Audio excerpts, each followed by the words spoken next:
Drink it in, drink it in, drink it in, man.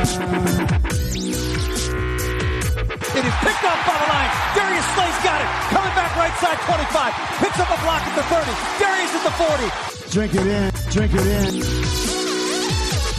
Drink it in, drink it in, drink it in, man. Rolls to the right. Stafford throws deep. Got a man out there. End zone. Caught. Touchdown, Detroit Lions. Marvin Jones. Stafford! Drink it in, drink it in. Touchdown, Detroit Lions. Cornbread. Stafford! Drink it in, drink it in, drink it in, man. Detroit Koolaid, what is going on, everybody? Back here on the Detroit Koolaid Cast on a Wednesday, and I mean, it may be off season. People may say it's, before the combine, the draft's still 8 weeks away, all these reasons, but the NFL is the the biggest thing in town, and there are rumors swirling about our Detroit Lions. So, Grifka, this should be a good show. And before I bring you on, Grifka, we're going to do some game reviews. We're going to be talking the first 2 games of the season, giving people our thoughts. We put our eyes back on those games. That should be good to talk some football and all the things going on with the Lions. Grifka, how are you, buddy? Doing good. Like you mentioned, I mean, football, they do a really good job of staying in the news. That, keeps people interested. Even with the XFL going, I still believe the NFL does get more news on sports channels. And like you mentioned, it's pretty interesting to go back and look at these games and rewatch them again. Yeah, man, we'll do that this episode. Friday, we're going to talk about the next 2, and 2 per week, just the highlights. Me and you watch the YouTube versions a bit shorter. We just want to sort of re-talk about some of the points, maybe things we noticed now that we forgot about because it was a long, brutal season for the Detroit Lions. But Grifka, we'll get to that here in a moment. Right off the top, news and notes. I mean, I think it's only fitting to ask you. It's your boy. You shook his hand. You love the guy. You want to pay him whatever he wants. We already talked about the dollars and cents, the absolute money for Darius Slay. But lots of trade rumors. When it comes out from Adam Schefter's Twitter, it just got real. Darius Slay, possible trade. We would have to give him a new contract if they deal him. I mean, I know you've probably been crying the last couple of days thinking about this reality, but your boy may be on the move. What do you think? It makes me sad, from me being a fan of the team. It does. It makes me sad. The guy is probably, I feel he's the best defender on the team. And, it'd be really sad to see him walk away and go play for some other team that, possibly play against us. And, it is. It's just, I don't know. That's just how I feel about it. Will you cry? Will you have a man tear, Grifka, if he leaves? No, I'm not that. Gosh, give me a break. I haven't cried over sports since I was a kid, man. Give me a break. I'll pull the music down then if you're not that sad. But I mean, talk me through it. Like, you know where the Lions are. You know where he's at money-wise. You know what he means to this team, what he could be to a contender. Like, I mean, it's got to be more than he's good, you like him, you don't want to see him leave, or is it? Like I said, I think he's really he can really be the leader of that defensive backfield. I mean, he's not one of those quiet leaders. It seems like the Lions have had in the past. Your boy Calvin Johnson and Barry Sanders, one of those quiet leaders. He's kind of out in front.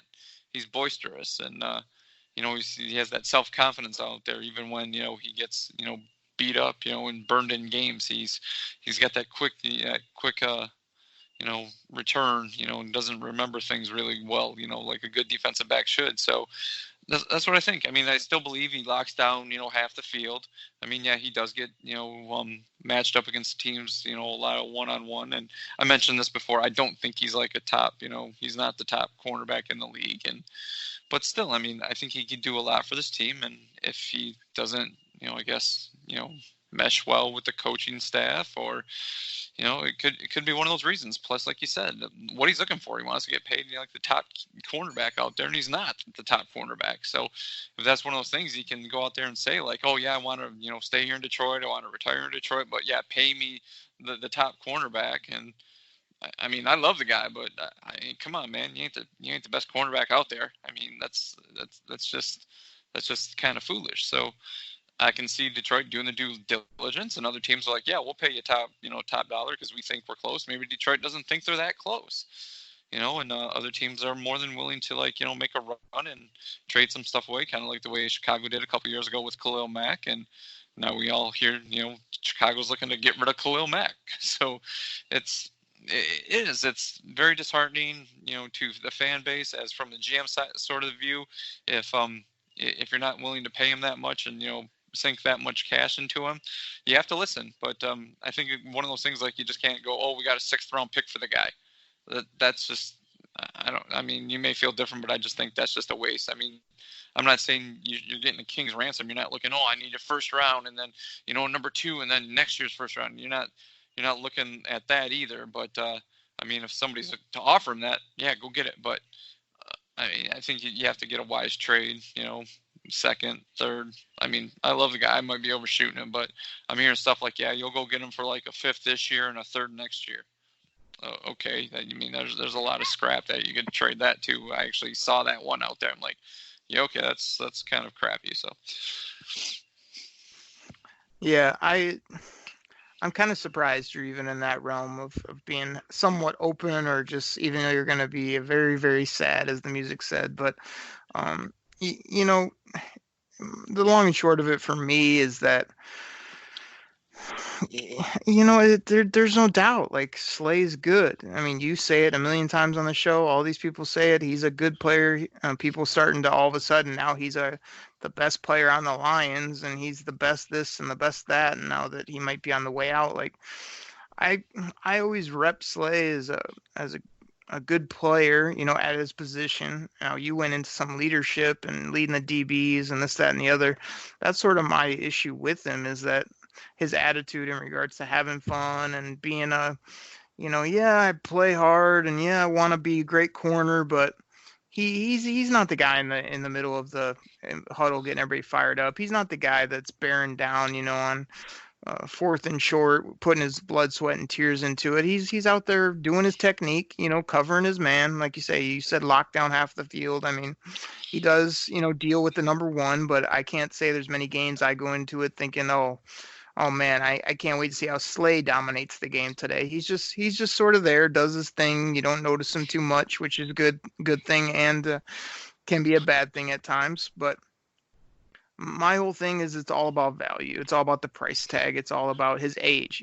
People say, I think I wrote Matt Derry from Locked On Lions yesterday. He was going on and on about, you got to keep good players. It's just like, yeah, we get it. We want to keep good players, but we also, everybody has their value. Everybody has a number. Everybody has if you creep up in age, if Darius Slay was doing this his 2nd, 3rd year in the league and had his whole career in front of him, we're having a different discussion. But since he's down the road a bit, and he's been here quite a few years, and it's not like, 3-4 years ago, people were acting like this is our defensive stalwart, just absolute, top 3 corner in all of football, one of the greatest of all time.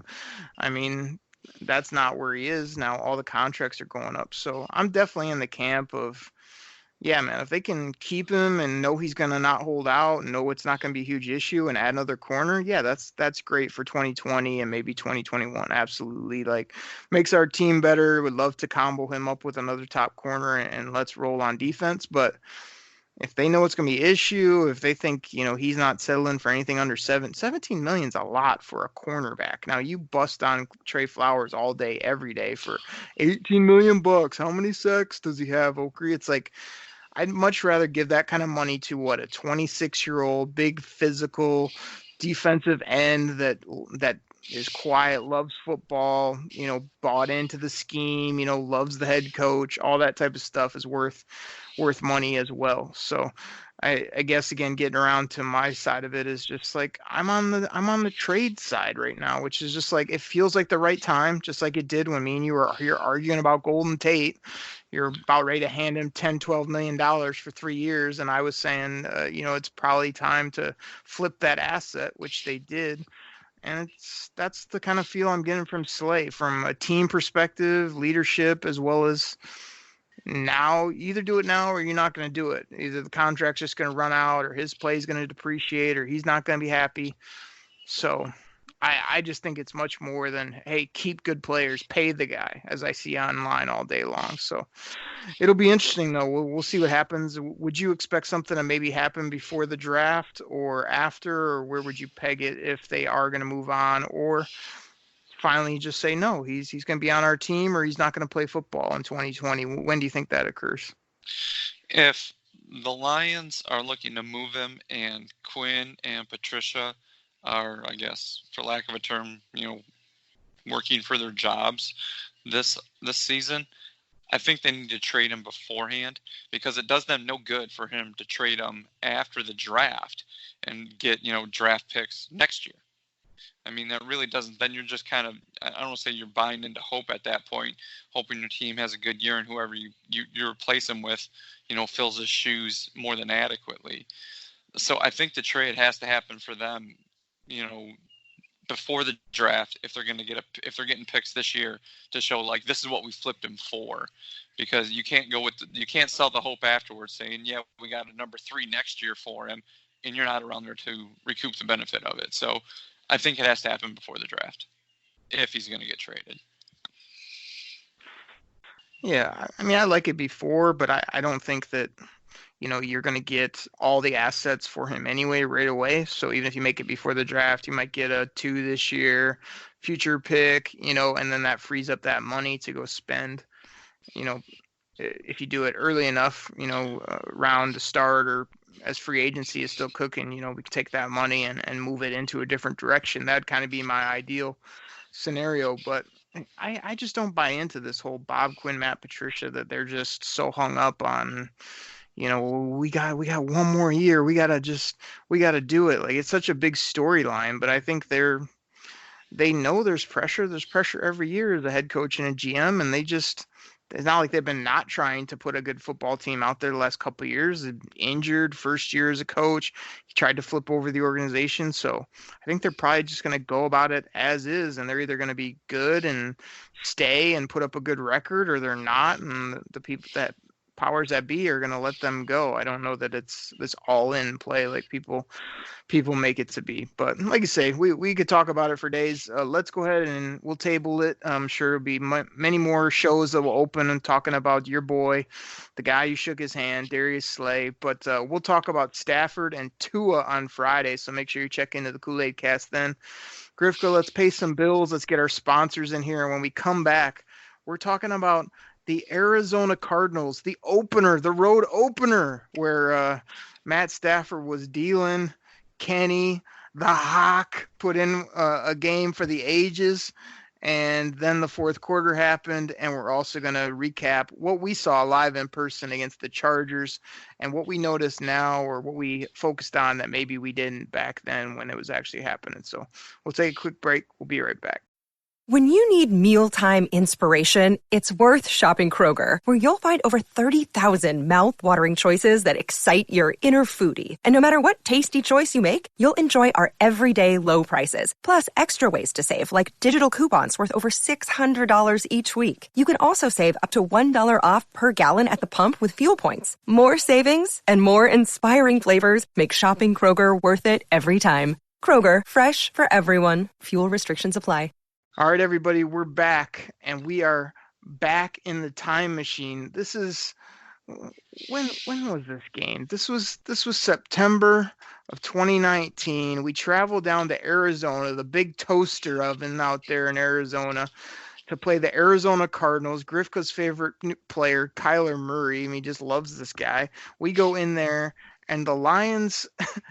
Grifka, I made some bullet points. We'll work our way through them, but I mean, kick us off here of either something you noticed or one of your takeaways that you got for this game, because there's lots to talk about watching this back again.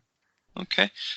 One of my biggest takeaways, especially early in the game, is for how little Stafford played in the preseason. He looked pretty sharp early on. He really did.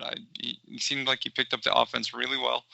I know that's what they were kind of saying in the preseason, during practice, that, he's picking it up, he's doing good, but sometimes you kind of take that as coach speak. But no, really, I really thought Stafford looked really, really good early on. He was threading the needle on some passes that you saw. I mean, probably one, I know you'll probably hit on it later, is that touchdown pass he threw to Kenny where he just threaded the needle and Kenny made a great catch.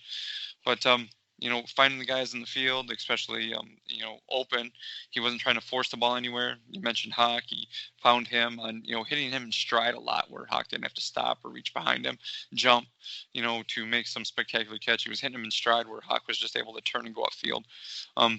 He looked really, really comfortable, and that's where I know where me and you had chatted about it, where, we're expecting big things from him, last season. And this game kind of proved that. Yeah, I'm with you. Of course, Grifka on the show. It's part of my job and duty to bust your chops a little bit. So I agree with your point that he looked good throughout the football game. Yet early, I have here on my notebook that it was 0-0 after the first quarter in this game. So he didn't start off cooking. He maybe had a pass or two, but both teams kind of stalled out there in the beginning of this game. But my first bullet point, you want to know what it is, Grifka, on my notes? Fun watching number 9 sling it to number 88. There was, as you noted, a couple crossing routes, a couple balls right on the money. One out route that I remember where he just sort of dropped back. Hawk ran like a little in and then busted to the sideline. And this ball was just put perfectly out there where he could catch it, turn up field. It was just a classic. Same with a couple over the middle where he just put it up over the linebacker. Hawkinson ran under it and ran up field. Great to watch, man. It's kind of like, that's the reason we're doing this, is because a lot of people, everybody got down on this team towards the end of the year because they weren't seeing Hawkinson, Stafford throwing the football the way he does. They weren't seeing some of these skill guys. Even every time I saw Kerryon Johnson run it, it sort of reminded me of the burst he has. And even though he runs upright, like the ability he brings when he's a healthy body out there. So again, good to turn the clock back and check that out. Grifka, I've got 6:57 left in quarter one. And I got here in big bold print, what a great pick by the former 747, the newly dubbed number 21. Kyler Murray runs out, throws up a lollipop on the right sideline, and T-Walk comes flying out of the sky, picks this ball off, gets the toes down with a little toe drag swag, and then the high step from one sideline to the other just made me just smile ear to ear. I need more of that in 2020 because this is the guy's first game basically playing back there at safety, and he makes this play, and I'm thinking, man, we're going to expect this, for the next X amount of years. But it was one of his few picks of the season, or I can't remember if he got another one. I would hope he got at least one more, but this right off the bat was great to see, and I'm really hoping we get more of that swag and that play from number 21. Yeah, that would. I had that noted as well. What a great pick he had. You agree with me? And but then once again, the Lions were collapsing the pocket on Murray at points, and they had some sacks. But once again, Murray showed off his athleticism, and he was able to scramble out of a lot of pressure. He got the ball thrown away. You mentioned a lot of the pop pass there that T-Walk picked off, but. They just had, Lions had trouble, which a lot of defenses do, but, at some point, I guess keeping Kyler Murray in the pocket, they let him get it. They let him get the ball, out of his hand. He threw some away, but still, it was one of those things that's just, it kind of showed, I want to say, I was looking back at it, maybe kind of like the lack of speed that the defense had. With that, Kyler Murray's good, but he's not Lamar Jackson. So, yeah, he is one of the fastest, most elusive quarterbacks. But watching this game again, Grifka, a little different, wasn't it, with that defensive line when basically all our guys are up and running, and we weren't running the 3-8 defense. We had some pressure throughout this game, which gave Kyler Murray fits in the beginning, and then, like you say, he was able to get rolling late in the football game. Here's a couple other notes I got. Matt Prater splits the uprights from absolutely deep, which he's been known to do. I mean, absolute stud, Matt Prater. I also have here that Mike Daniels. Hey, Mike, if you ever listen to this, I'm sorry. And I don't have the sound drop, unfortunately, but I have here Mike Daniels is fat. Real fat. He had a time where he got through the middle. He's trying to run after Kyler Murray. Gosh, he looked like a slob in his jersey. Come on, Mike Daniels. Like, I thought you were this absolute beast. You look like you've been hitting the buffet a little too much. That was rough to watch again. And then you talked about the ball that was kind of threaded to Kenny Galladay. What I have here on my notes is an easy touchdown where Kenny just waltzed across the middle of the defense. Matt Stafford let everything else clear out, and then I could have made this pass. He just dropped it right over the middle, nobody even in the screen, and Kenny Galladay high steps to the end zone, which, again, the high step between Kenny and T-Walk, I got to give it to T-Walk just with the swagginess and the veracity that he did it across the field, but Kenny's was much smoother as he waltzed into the end zone. So 17-3 at the half, Grifka. I've got here the biggest play to me in the game. The reason this game is not chalked up as a W goes all the way back to 1:30 left in the half. We're dominating them 17-0. Grifka's probably trying to figure out what's going to go wrong. I'm sitting there going, man, we're just crushing this midget and his band of bums. And then all of a sudden, 1:30 left, deep in our territory, punt. Jamal Agnew puts it on the carpet, and then we hold him out of the end zone. But that's the only reason they got 3 points at the half. So Grifka, for all the beating up you did about the defense, for all the boo-hoo you did about Matt Patricia not knowing what he's doing, basically 17-0 against the Cardinals in the first half there. Looking good, putting pressure, getting after it. Number 21 showing up all over the field. Heck of a half for the Detroit Lions. Yeah, but like you had mentioned, I mean, they played really well, but that muff punt, I mean, it did give them a little momentum, a little confidence, stuff like that. I know you always make fun of me. I'm like, a lot of momentum. Jamal Agnew, I'd have cut him right there. I'd have sent him on the bus at halftime. Get the hell out of here. But if you did that, then you wouldn't have a talking point for the Eagles game. So, well, I know we'll talk about that on Friday. That's the one he makes about 3 plays a year. Like, it's just not worth it for me for this garbage. Like, catch the damn football. That was big. I mean, I have another point that I think really affected this game as well. In the second half. But you're right. I mean, that was big. You're up 17-0. You think you got this. Got this. The first half all wrapped up, and you held them to a punt, and you give them the ball back at the 5. So, but yeah, the defense did bow their back with that, having to go right back out in the field and keeping them out of the end zone. So. Grifko, please tell me somewhere in your sheet you have the same thing I do, which I only wrote this down to make you happy, because part of me when we're doing these reviews was like, what we should do is just have the Oakery top 5 or 10 moments of positivity, and then your 5 to 10 of you hating on the team or finding something negative. But I wrote a negative here that would make you happy. I have Dex struggled on my notes. He gave up quarterback fumble. He gave up another sack where Matt Stafford I thought was dead after he got hit. I'm sure that brought you joy. No, actually, I didn't point that out because I know somewhere because I've beat that horse too much. Everybody already knows that. So it's the 3 plays that are bad a game you always find. Yet these 3 I acknowledge as bad because they were a fumble, big sack, and another time he got beat and did the old shrug of the shoulders or the old dang. It's like, yeah, dang, you freaking start blocking someone. They're 68. Gosh. So we're at half, 17-3. We're rolling. Let's see what else I got here. 17-6 after the third quarter. And then, my favorite play of the first game, not only because you said he was going to just be an absolute abomination, but the guy came out and set the all-time record for tight ends in their debut. The 20, what do I have here? 24-6 after Matt Stafford goes cross field no look to TJ Hawkinson, goes up and snatches it, and then goes with the hawk spike. I absolutely loved it. So fourth quarter, it's 24-6. I mean, are you freaking kidding me? Like, how do we tie this ball game? I'm still trying to figure it out. Yeah, you can fill me in. Well, like you said, that was You went up 24-6, and that was real early in the fourth. But the key play, I think, another key play that happened shortly, just a couple minutes after that, and I jotted that down, was it Christian Kirk? It was right around, like, was it a little over 12 minutes left in the quarter? And people are like, oh, it's still a lot of time, but big deal. Well, it's Christian Kirk, he ran, though, I think it was the end around or something like that. And it was a third down or something like that.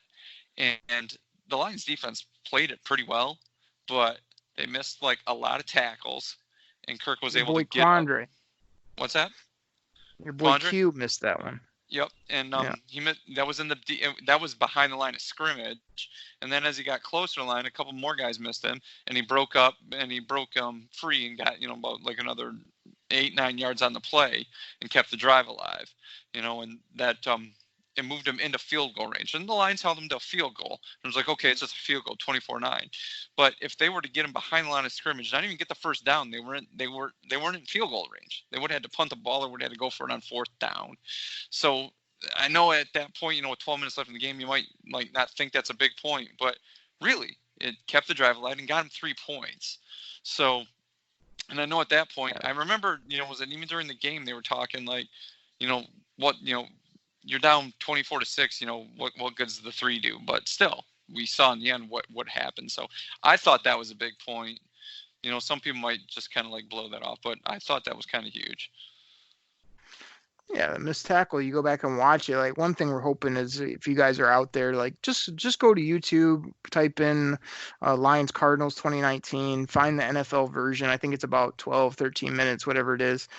Watch this game, because this play jumps out that Grifka brings up. It's a absolute blow. I don't know what Quandre Diggs is doing. I had to rewind it a few times to make sure it wasn't 21, but I'm almost 100% certain it was Diggs that flew past. Just, I don't know if he's trying for the kill shot or what he was doing, but he totally misses him. Big play, move the sticks, kind of keep things going. And I have here on my notes 24-16 with 2:40 left, and then I just have a big WTF. Like, how do we lose this game? And then I remember before that, I didn't write it down, but it was 24, and then they dropped a touchdown on us. I can't remember if they went for 2. So what, 24-10 it probably was, or 24 to it had to be somewhere around there, like before Kyler Murray threw that ball right up the seam with 6 minutes left in the fourth quarter, over the top of, I think it was Jalen Reeves-Maven for a touchdown, where all you got to do is keep the ball in front of you at that point and take another couple minutes off the clock. They score on that one play 6 minutes, and then we're still up by 8 points with 2:40 left, and these guys come down and not only get a touchdown, but a 2-point? Come on now. Yeah, and once again, like you said to our listeners, go back and watch this, and the amount of pressure that the Lions were getting in the first half, they were nowhere near that in the fourth quarter. I don't know if they were just sitting back hoping to, the clock's our friend here, just, keep stuff in front of them. But like you said, defensive lapse ball, Jalen Reeves, maybe ball got behind him, for the touchdown. So it's, I don't know. It's just like everybody wants to scream, stay aggressive, but I don't know. There's points where Murray's just back there, just scanning the field, and nobody was near him. So, yeah, I don't know. Everybody will have to tell us out there if you agree with Grifka on that, because I went back a couple times and I felt like we were almost getting home on a few plays, and he was just barely getting out of a reach or making a little scramble and then a throw. Even a couple of his completions to like Larry Fitz, and I mean he's got either Coleman or T-Walk right in the hip pocket, and somehow he made a couple plays. So anyway, let's just fast forward. Somehow they not only get a touchdown, they throw an out route for the 2-point, and Tracy Walker 2-3 steps slow, can't get out there, can't make the play. They tie the football game. I don't remember what we did. We didn't have any juice to get down and get it at that point. And then we go to OT, and so the Cardinals come right out the gate, and they're about ready to beat us. They made a big play down the football field. I want to say it was to Fitz. Then they got really close to the end zone, and somebody made a tackle. I want to say Quandre, or somebody made kind of a saving tackle where it looked like the guy was going to just run into the end zone untouched. And then we hold them to a field goal. Matt Stafford comes back down, puts a drive together. Looks like we're about to win this with a touchdown. Then we stall out. Then the teams go back and forth. And then I have here on my notes, like, the game's a tie at this point. Like, you pretty much know we're not going to make anything happen with like 20-some seconds left, or maybe less. I think it was around 20 seconds. Matt Stafford throws a blind pass to the far right sideline. It's either a pick six or it's a pick, go out of bounds, kick the field goal, and beat us. And gosh, I remember complaining about that, saying like, how do you even make that 10 plus years in? It's inexcusable. When I watched it again, like how he got away with that, where they didn't beat us in like crazy fashion, and the city would have killed him if he throws that pick with 20 or less seconds. They kick a field goal, beat us on the opener. Man, the guy absolutely dropped. I think, again, I could have made the pick. Grifka, you might even been able to catch that one. Like, I don't know how it didn't happen, but Matt Stafford, that's inexcusable, man. To make the decision, the throw, and the timing, oh my goodness. What are you doing? Yeah, that actually, you said 20 seconds. I jotted down, it was more like 7 seconds is when he threw that pass. It was right next to the sideline. If he catches it, he just falls out of bounds. It's and like it was, they don't even have it to was run just a play. enough to beat us, though. Like, all they had to do was catch it, go out of bounds, run their kicker out there, and the game's over. Like, it was what, in the 20-yard line he would have had it? 25-yard line? Like, right before that, like, you mentioned Stafford has been around for a while, but what about, like, right before that, like, was it like the 35-second mark? Amendola catches the ball and doesn't get out of bounds. It's like, what are you doing, So, anyway, but you're right. That's a disappointing game. Like, we talked about it. When we covered it, it felt like a loss. They dominated a lot of that game, but it felt like a loss afterwards. We got to get to Chargers, but I can't let you get away with that. You thought it felt like a loss. I did what I did when I went and watched this tape back, which is like, you go and watch this. For 3 quarters, it's all Lions highlights. It's deep ball to Amendola. It's a touchdown to Kenny. It's runs by Carry-On. It's Hawk all over the field. Marvin had some great catches. Marvin has some great catches. It's like 24-9 or 24-6 late in the fourth quarter. I mean, how a team could not only tie or even become close to losing that still makes no sense to me. Like, we dominated that game, and yeah, they just made plays for not even a quarter. It was like literally maybe a half or 2/3 of the fourth quarter and some plays in OT that cost us that dang game. That's one you got to put away. They played way too well, way too good throughout the game to let that slip away. So you may see it as a loss. I still look back and say, wow, we beat the piss out of the Cardinals and came away with a tie. That's embarrassing. Grifka, let's get to the Chargers. That's why it feels like a loss. Because it's me embarrassing. And you were there. Yeah, but you can't take away the play. Like, the better team did not win that game. I'll tell you that first and foremost. Neither team won that game, so. Yeah, but the Cardinals they were fortunate. They were sitting there high-fiving that they got a tie out of that damn game. Anyway, you're getting me hot, Grifka. We got to move to the Chargers. Me and you were there in person. Carry-On Johnson, I have here. Let's talk about the screen pass. He gets a screen. He double juggles it like a freaking clown at a circus, but he somehow holds on to this ball, scampers another 20, 30 yards in the end zone. I know that was headed right towards our seats there in that far end zone. We had a great look at it. Great play. 7-6 after quarter one. Missed extra point by Matt Prater. I also have here Matt Prater missed field goal after that. Matt Prater, I just said you're incredible.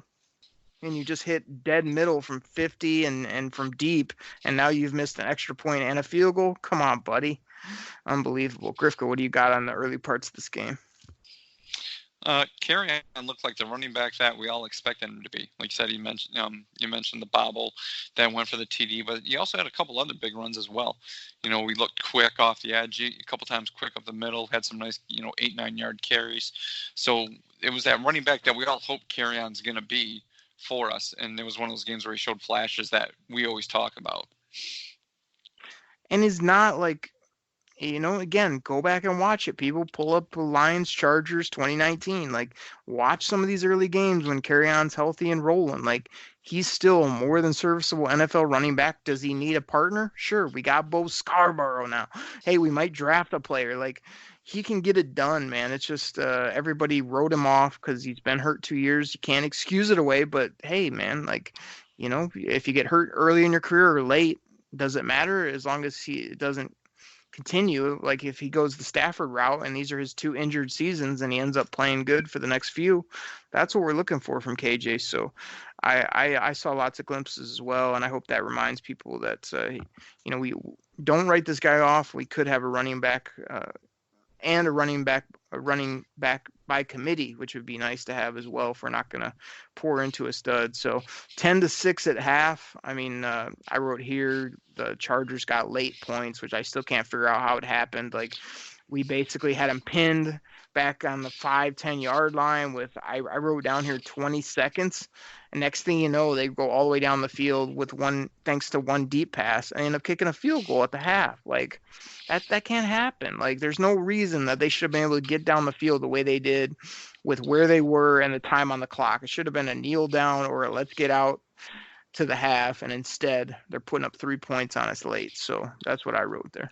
Yeah, that same thing. I made the same point. Williams was for the wide receiver for the Chargers that he didn't beat Slay. Gosh, who did he beat? Yeah, there was Rashad Melvin.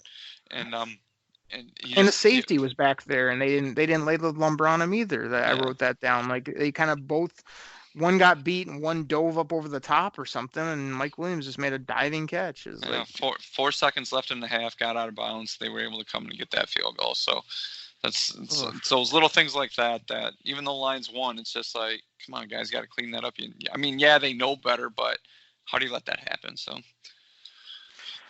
I wrote down here kind of, this was second half, 2 TDs taken off the board for the LA Chargers. Thank you, referees. I mean, I'm sure once we get to some of these other games here, both this week and next, we might have differing views, but the Zebras helped us out a little bit here, took 2 touchdowns off the board with those phantom holding calls or blocks in the back. And then Grifka, give him some love. Jelani Tavai comes up over the top on the 1 yard line. They're trying to run it in. He gets his hands on the football. Devon Kennard, one of your other favorite players, picks it up.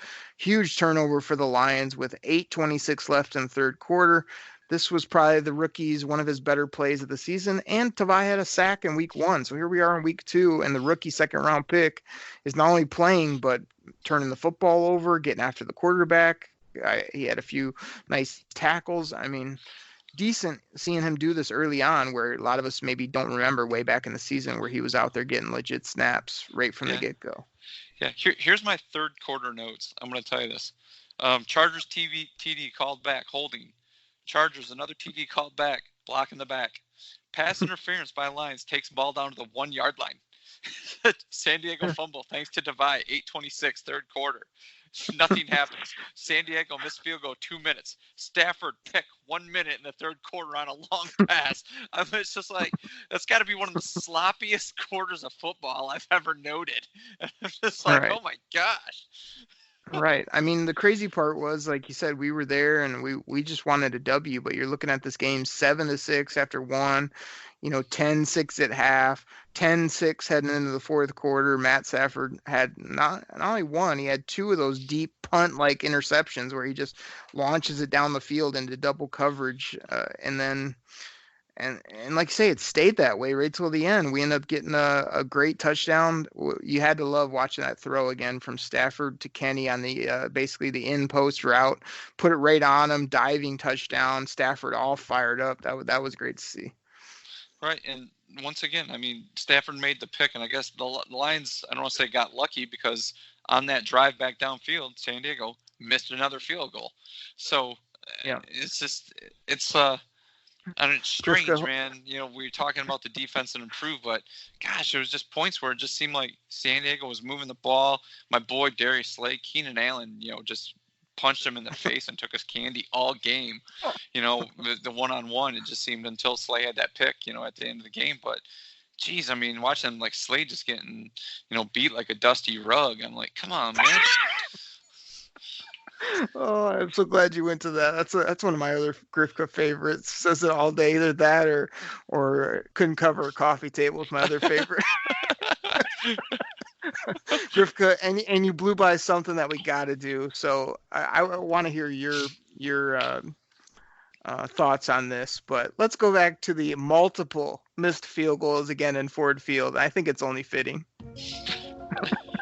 this. I don't know if they somebody they is working the air conditioning in Ford Field, because we have more missed field goals than anyone. I don't even need to go look it up on Pro Football Focus or some other website, because I know that's true. And the best part is they're always chippies too. Like, nobody's missing 50-yarders or 48-yarders. These are like 20, 30-yarders that these bums are blowing wide right, wide left, off the pipe, off the crossbar. Like, there's a definite conspiracy theory when it comes to Ford Field and these missed field goals. Yeah, I'm starting to think like our goalposts are like something from like a James Bond movie, where like you know, Dr. No or somebody's like sitting there, it's like, oh, they're kicking, he hits a button, and like they go from like regulation side goalposts to like the ones that you see like on the practice field, you know, that are thinner, you know, Right. that type, or you know, like the old indoor football goalposts, you know, that are like 5 yards apart. So yeah, I swear that's what's going on here. I don't know how this could be in the head, because any kicker's head's like, oh, it's perfect, it's 70 degrees in, there's no breeze, and they always either pull it or push it. It's utterly amazing. I was gonna say that's the best part. It's indoor, perfect conditions. Like, there's really, it's not like these are hype games where the crowd's going berserk and these guys are just spraying it all over the football field. So I don't know what's going on, but I love it. The Ford Field missed field goal is probably one of my favorite moments on a Sunday, no doubt about it. Pretty much guaranteed every other game we got at least one, maybe two coming our way from the opposing squad. Grifka, let's not waste any more time. We got the touchdown to Kenny. It's 13-10. Phil Rivers moving his team down the football field. Actually had a run in there, I think, where he moved the chains. Comes down late in the fourth quarter. I think there was only maybe a minute, some change left. I have no idea why he threw this football, but he threw a kind of a throw to the front corner of the end zone, kind of on the opposite side of where we're sitting. But me, you, everybody, and our brother could see that not only was it double covered, but Slay was in front. T-Walk was right behind this guy. No way he's catching this football. But your boy, 23, shook his hand, makes the pick. What I thought ended the game, but here we go, the dang NFL timeouts and all that crap. We had to actually go back out on the field. We'll talk about that in a moment. Talk about your boy, big play Slay, actually ending this game. Had a nice high step after, too, with his crew. I love the energy, loves the crowd going nuts after this play. Yeah, like I said, you know, the guy has a short memory, so it was nice for him to, recover from all those beatings that he took from Allen to go out there and make the pick. And, you know, not one of those just a pass defender where, you know, hits a guy's hands and then it gets dropped. So that's sweet. I mean, I remember me and you were like high-fiving everybody in the section. The crowd was going crazy. And then you realize, yeah, there was like a minute 10 left, and San Diego had, 2 timeouts left or 3 timeouts left. And, you know, so they had to go back out to the field. The offense had trot back out there. Which ended up being one of my favorite plays of the season, which tells you maybe how the rest of the season ended up going. But the Lions come out, you know, they run the football twice. I look over at Grifka, already knowing what his answer is going to be, and I say, Grifka, what do you do on third down? Grifka looks at me, says exactly what I thought he'd said. You got to run it. I said, nope, you got to throw it and end this ball game. Give me a little slant, play action, whatever it may be. Let's end this thing. What does Darrell Bevell do? He grows some onions, and he goes and calls a naked bootleg, throw it out to the stiff named Jeff C. James that we paid $8 million to. He makes a heck of a catch. Nice throw.